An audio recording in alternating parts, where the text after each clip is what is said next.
They died on a Sunday. My husband, James, and our 2 children, Lily and Jonah. One moment we were laughing in a park under a golden sky, then everything was gone. I was the only one who survived. I called my parents, barely able to breathe through the grief. My father's response? "Today is your brother's birthday. We can't come." That was the moment I realized. I had lost more than just my family in that crash. I had never truly had one to begin with. 6 months later, their phones lit up with panic. A headline, a name, mine, and suddenly, the daughter they dismissed had become the woman reshaping an industry and burying their empire without a sound. My name is Natalie Carrington, and this is the story of how I built something powerful from the ashes of everything I lost. I was never the golden child. That title belonged to my younger brother, Dylan. Charming, loud, athletic, the future of the Carrington name, as my father used to say at every business dinner and holiday gathering. Meanwhile, I was the quiet one, the reader, the planner, the invisible. Growing up in the Carrington Estate in Rye, New York, everything sparkled on the outside. Polished floors, gala invitations, silver cutlery. But inside our home, warmth was rationed like wine served only to those deemed worthy. And Dylan was always worthy. I wasn't. My father, Gerald Carrington, built Carrington Fine Foods from the ground up, so he liked to say. In truth, my grandfather opened the first store. My father just added marble floors and overpriced imported olives. Image was everything to him. Control was his religion. And Dylan was his altar boy. My mother, Claudine, played her part: perfect hair, perfect pearls, perfect silence. She rarely defended me, not even when my father brushed off my college scholarship with, "That's nice, Natalie, but Dylan's getting into Wharton." I got into Stanford, full ride. And when I chose to major in environmental logistics and food systems, my father barely raised an eyebrow. "It's not a real business," he said over steak one evening. "Stick to something marketable.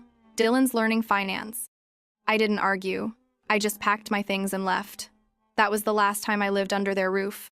At Stanford, I finally breathed. I met professors who listened, friends who didn't judge my last name, and one particular guy who changed everything, James Archer. He wasn't rich. He wasn't flashy. He was a civil engineer working on sustainable food delivery systems. The first time I heard him talk about fairness in food access, I felt something stir in me. James didn't care that my family ran a luxury supermarket empire. He cared that I wanted to do something different, something real. We built our life far from the Carrington spotlight. I worked in nonprofit food distribution. James consulted for grassroots farm cooperatives.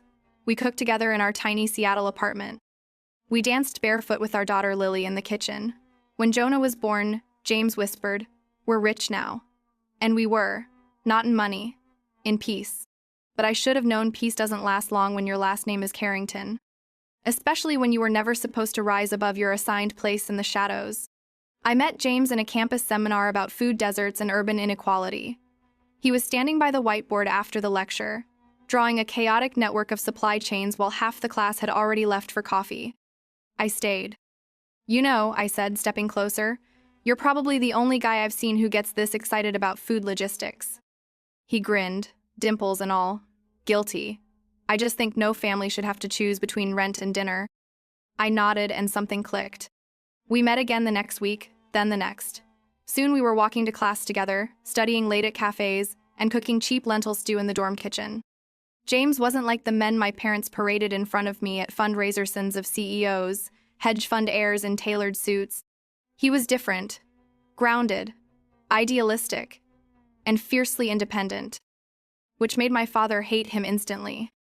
The first and only time I brought James home for Christmas, my mother greeted him with forced politeness. My father didn't bother pretending. "A civil engineer?" he scoffed after James excused himself to get dessert from the kitchen. "So, what, you're marrying a mechanic?" "No," I replied quietly. "I'm marrying a man who builds systems that feed families." He stared at me like I'd spoken in another language. "Natalie, you're throwing your future away." What he meant was, I was stepping out of the cage they had gilded for me, and they couldn't bear it. After that night, James and I cut all ties. We eloped in Oregon under a redwood canopy with just a few friends and no drama. My mother sent a one-line email, "Do what makes you happy." My father sent nothing. I didn't care. I was building something better. We started small.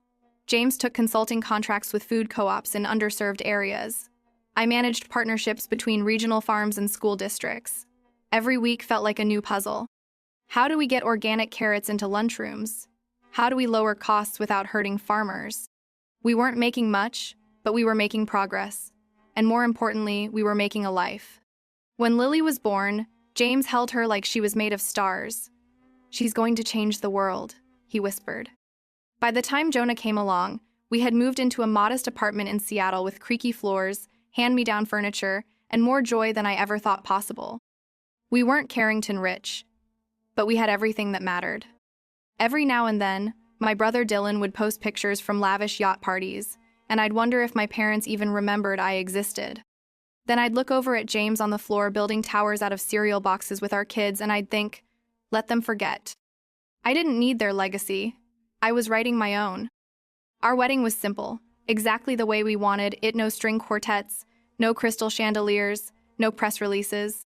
Just a quiet ceremony under Oregon sky, with wildflowers in my hair and James's hands trembling slightly as he slipped on my ring.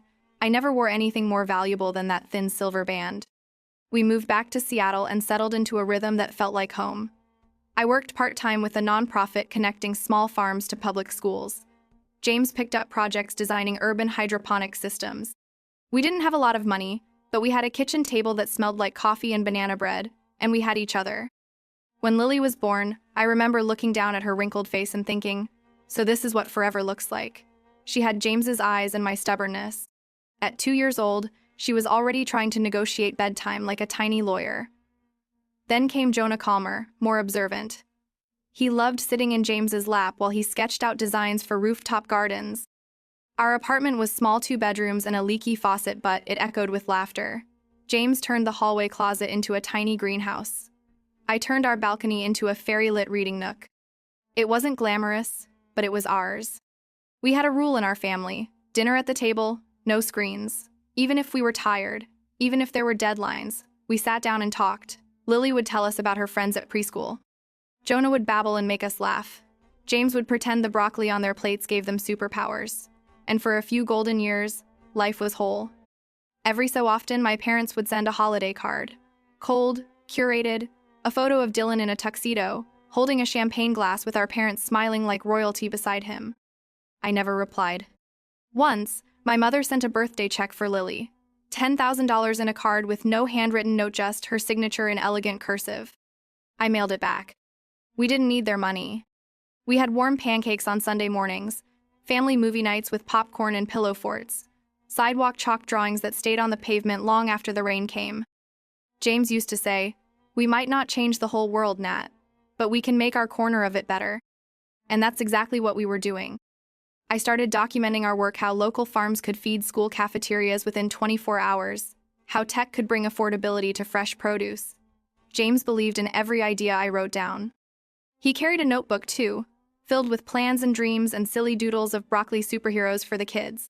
One night, sitting on the couch while Lily slept between us, he leaned over and whispered, "I've never felt more alive than I do in this chaos." Neither had I. But I never imagined how fragile peace could be, or how fast it could be taken. It was a Sunday. I remember the light, soft golden, the kind of light that makes you believe the world is still good.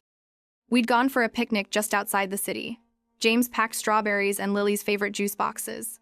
Jonah insisted on bringing his battered stuffed elephant.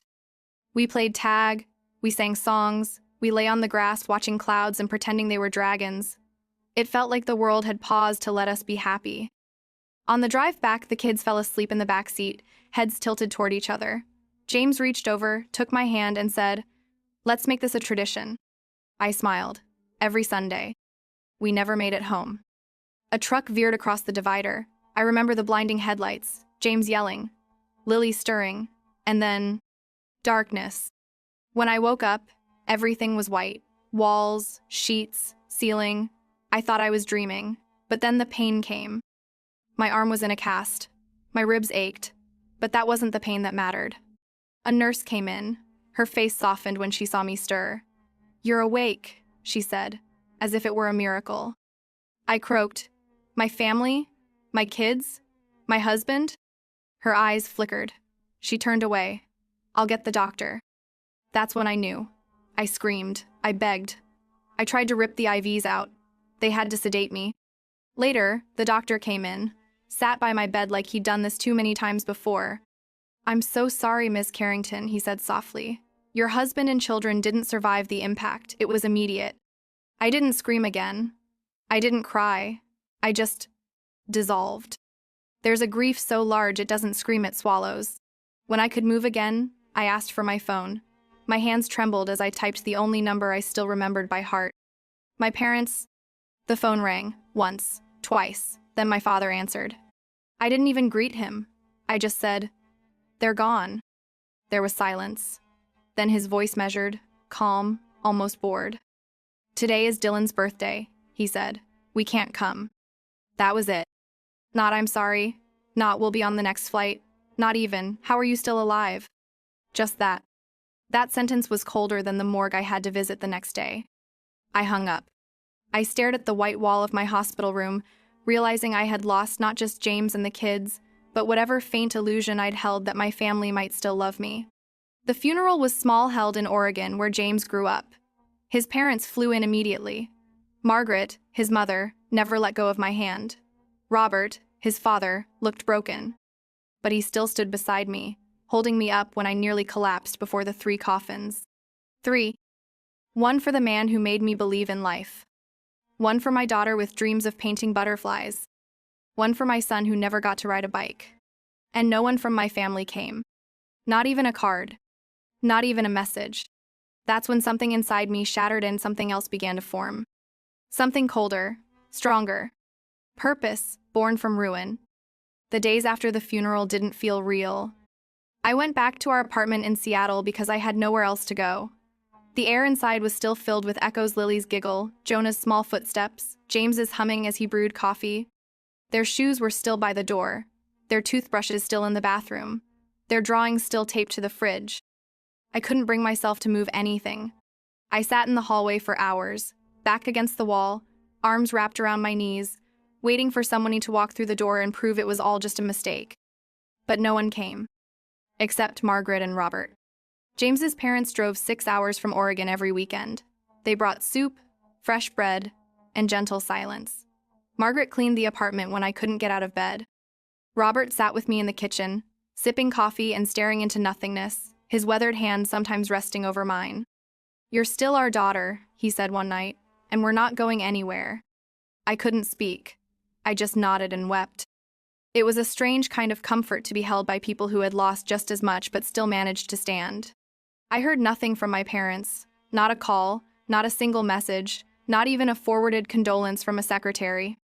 What I did see, 2 weeks later, was a photo on Dylan's Instagram. My brother raising a champagne glass in some rooftop bar with the caption, "Cheers to another year of winning." He hadn't just ignored the funeral, he was celebrating his birthday like nothing had happened. That was the final nail in the coffin of whatever hope I had left for the Carringtons. I blocked them all. And I began to rebuild. At first, it was just small things. Cleaning out the kids' room, keeping the drawings, folding the clothes, opening James's notebook again, rereading every idea he'd ever written.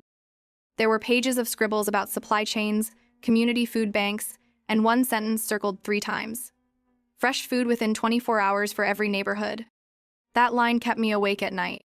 He believed in it, and somewhere, buried beneath my grief, I still did too. So I made a decision.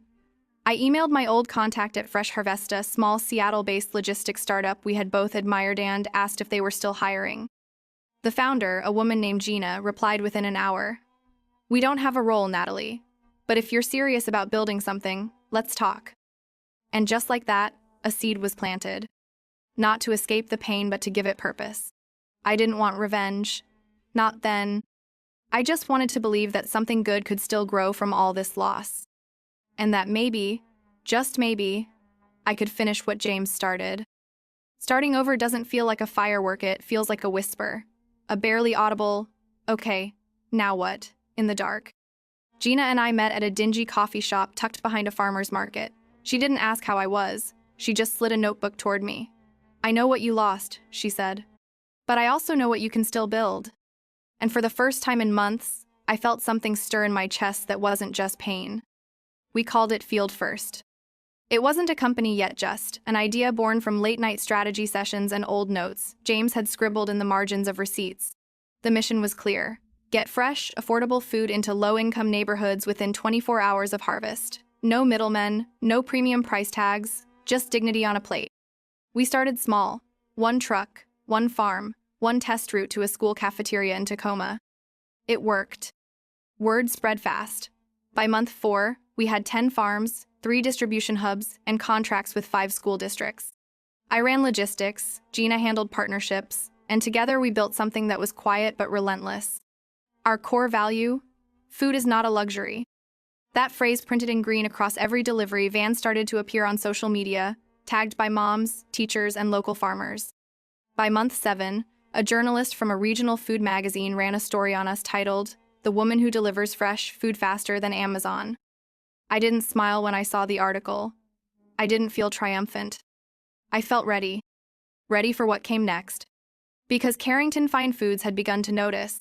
At a national food retail expo in San Diego, our tiny booth sat 5 rows down from my father's marble-walled monstrosity. His logo gleamed in gold. His models handed out imported truffle crackers and $1,000 wine samples.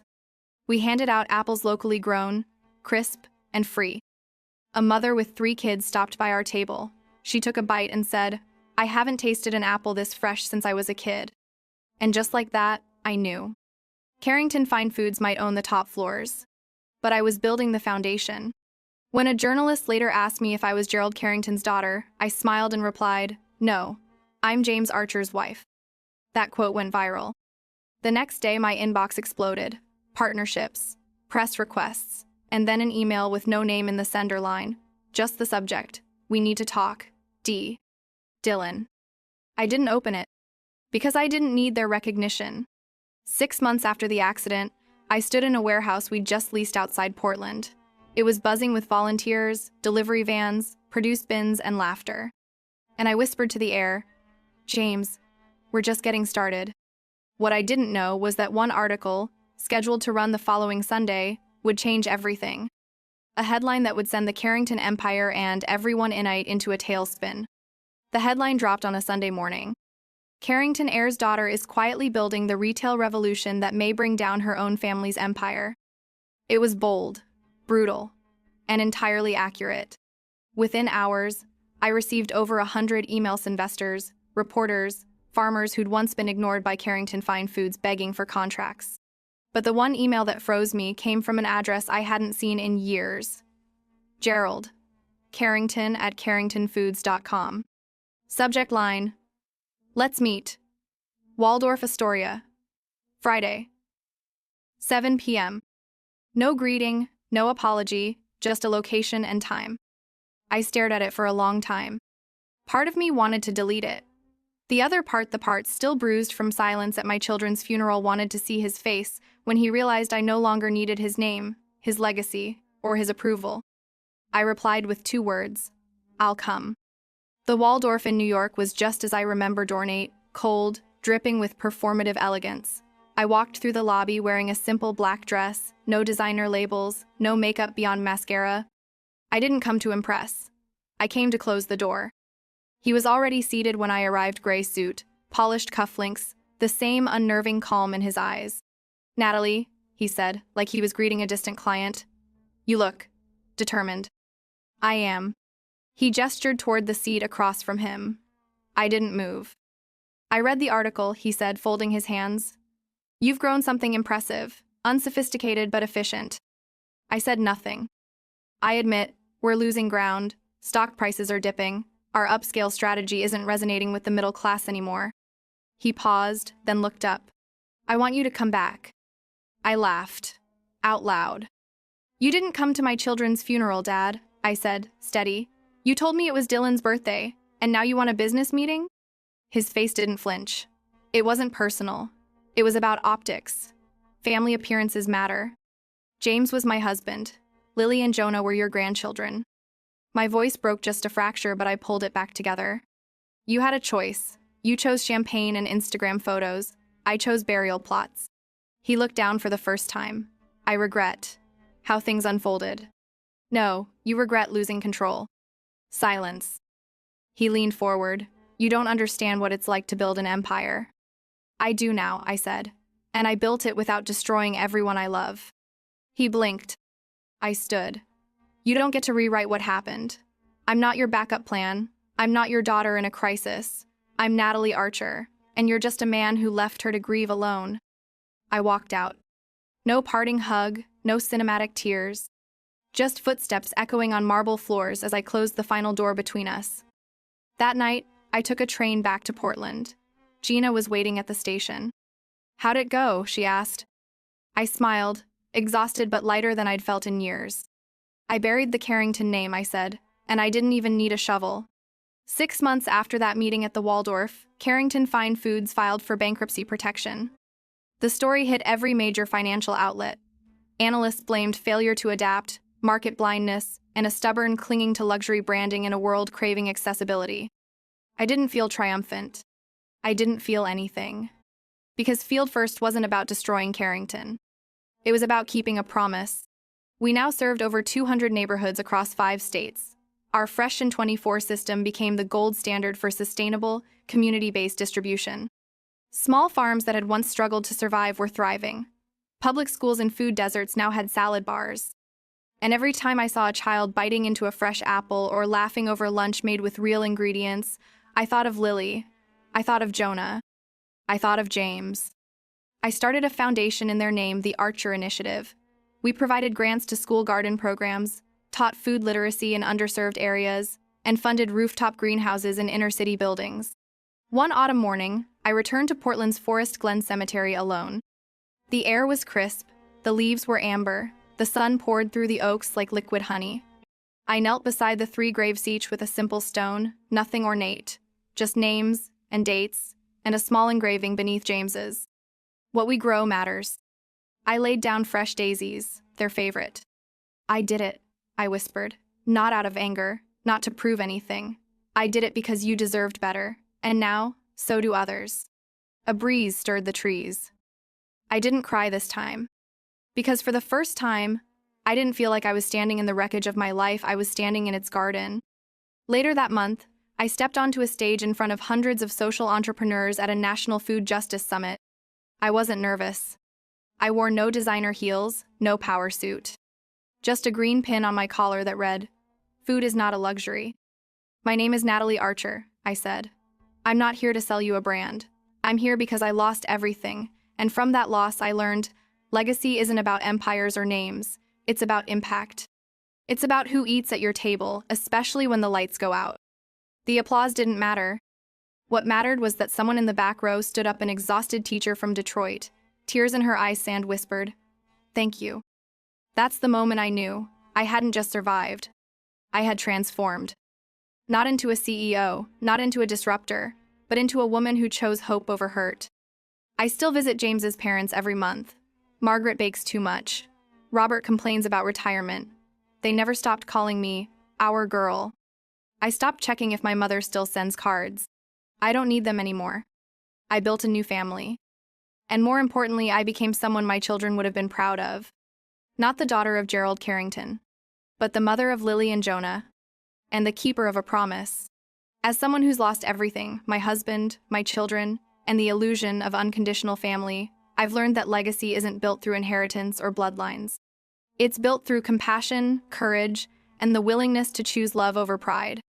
For those of you watching who are older parents, grandparents, even retired business owners, I invite you to reflect on the power of presence. When we are remembered, it's not for what we owned, but how we showed up when it mattered most. My story is not about revenge, it's about realignment, about choosing to build, to serve, and to heal, even when those who should have stood by me turned away. It's never too late to reach out, to say, "I'm sorry," or to stand beside those who need you not because it's convenient, but because it's right. If this story moved you, I'd love to hear your thoughts in the comments. Don't forget to subscribe for more stories that remind us no matter your age, it's never too late to do the right thing.